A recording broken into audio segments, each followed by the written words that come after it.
Salut les guerriers, je voudrais aujourd'hui vous retourner le cerveau et vous faire comprendre que il n'y a pas de gentils ou de méchants, mais de forts et de faibles. Le monde est régi par un rapport de force.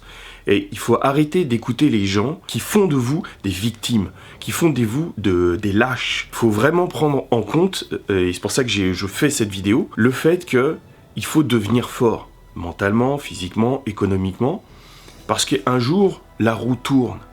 Là, je vais prendre un exemple qui pourra vous servir de la roue du temps qui a tourné. Vous comprendrez après que l'histoire n'est pas figée et que des forts à un moment peuvent devenir des faibles et vice versa. Et je vais prendre aujourd'hui l'exemple des razzias maritimes. Bon, à partir du XVIe siècle, sur les côtes d'Afrique du Nord, il faut savoir que ce sont des vassaux de l'Empire ottoman.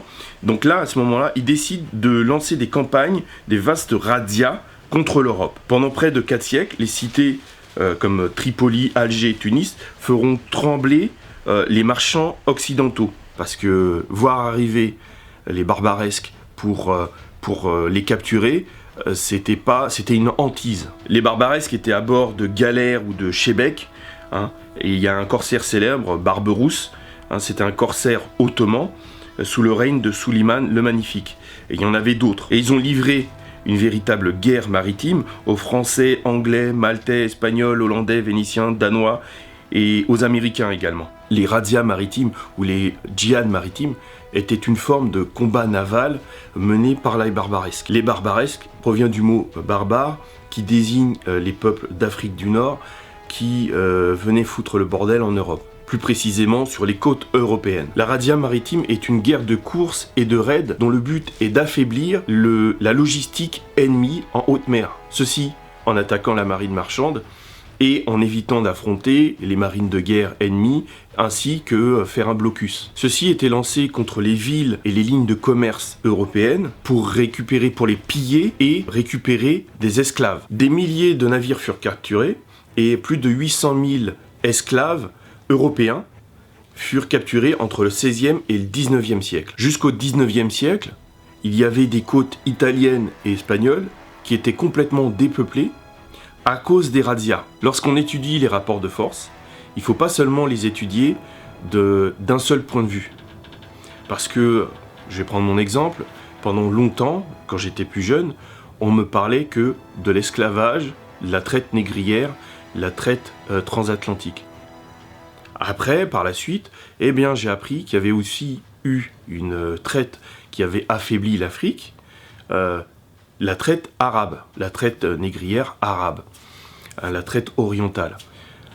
Et en apprenant, en cherchant encore plus, là, on s'aperçoit aussi que les Européens ont eu des razzias sur leurs côtes. Le problème, c'est que souvent, les gens qui nous racontent des histoires le font avec une orientation politique derrière.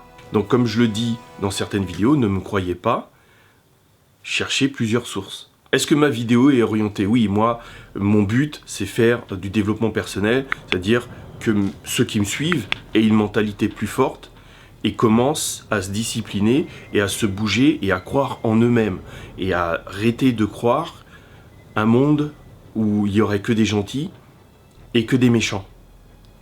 Parce que c'est pas la réalité. Petite anecdote personnelle, quand un de mes profs, il y a très très longtemps, avait voulu parler des razzias barbaresques, il n'a pas pu. En fait, personne ne le croyait. Ce qu'il aurait dû faire, c'est de nous donner des PDF ou des livres pour qu'on puisse aller nous-mêmes nous renseigner. Quand on est focalisé que sur une orientation, les gentils, les gentils, les gentils, les méchants, les méchants, les méchants, du coup, on a des œillères et on bouge pas et on ne retire pas nos œillères. Précédemment, on a parlé de la stratégie de la razzia. Là, on va parler de la tactique utilisée par les barbaresques pour atteindre leurs objectifs. Les barbaresques pratiquaient la guerre de course. Et en fait, ils agissaient en escadre.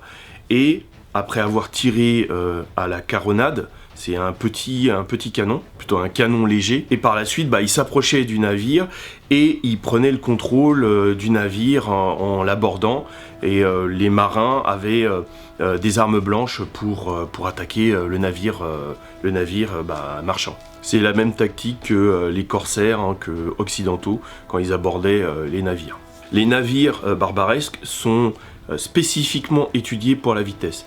Ils sacrifient tout, l'armement, tout l'équipement pour la vitesse. Alors qu'en Occident, eh bien, les navires deviennent de plus en plus énormes. Et du coup, ça va donner un système de navigation, une façon de voir la navigation complètement différente. Ils avaient quoi les barbaresques comme navires? Ils avaient des galères, c'est des navires à voile ou à rame, comme vous pouvez le voir dans certains films. Et l'artillerie se situait à l'avant du bateau. Il y avait la galiote, aussi appelée demi-galère. C'est un navire plus petit et plus rapide qu'une galère. Il y a aussi le shebeck, c'est un voilier fin et rapide. Il apparaît suite au déclin des galères. Il y a aussi le polacre, un voilier méditerranéen équipé de voiles latines et carrées. Et il y a la pinque, c'est un petit voilier à voile latine du XVIIe siècle. Je vais vous parler du rapport de force entre les barbaresques et les États-Unis.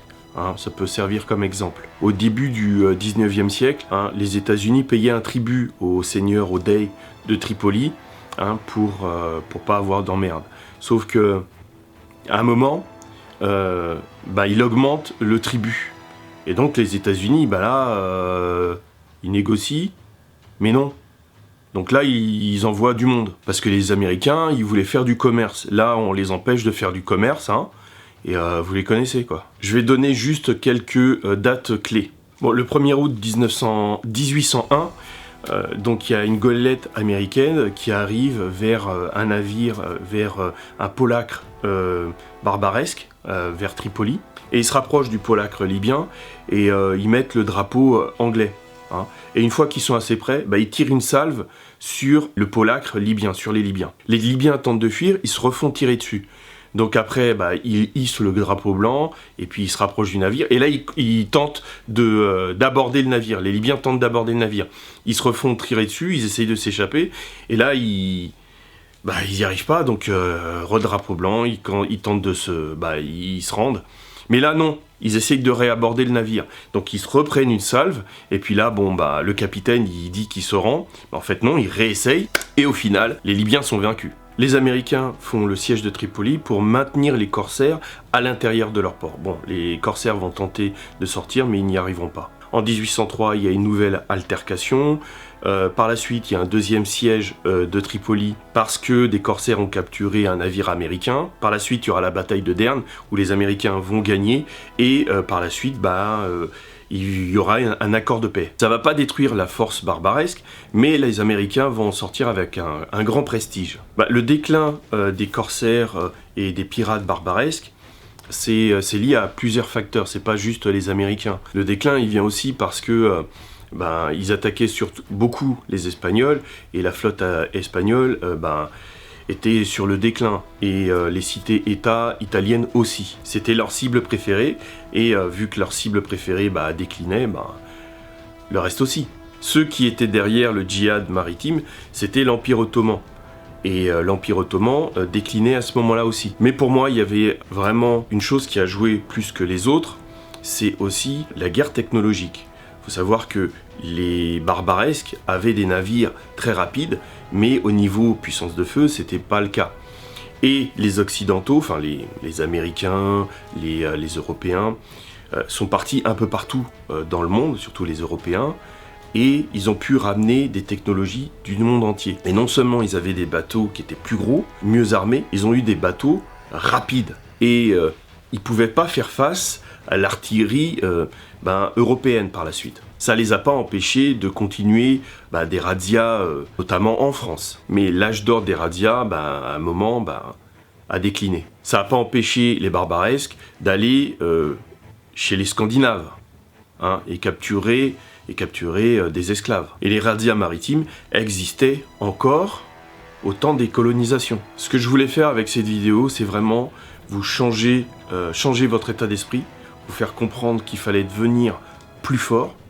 En aparté, n'hésitez pas à vous inscrire dans mes mails privés, je fournis du contenu supplémentaire. Et pour revenir à la vidéo, c'est très important de vous préparer individuellement. Vous n'avez pas d'impact sur la politique de votre pays, mais vous avez un impact sur ce que vous pouvez améliorer chez vous. Lisez des livres pour devenir plus fort, Lisez des livres d'histoire, de développement personnel, d'économie, enfin de business.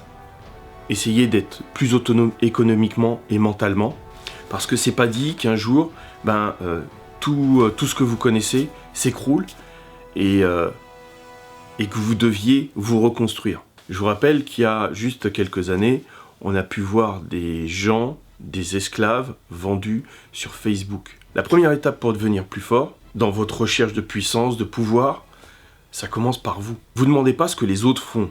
Demandez-vous ce que vous pouvez faire pour vous-même d'abord. Bien, les ancêtres protègent, serrez les rangs et restez unis.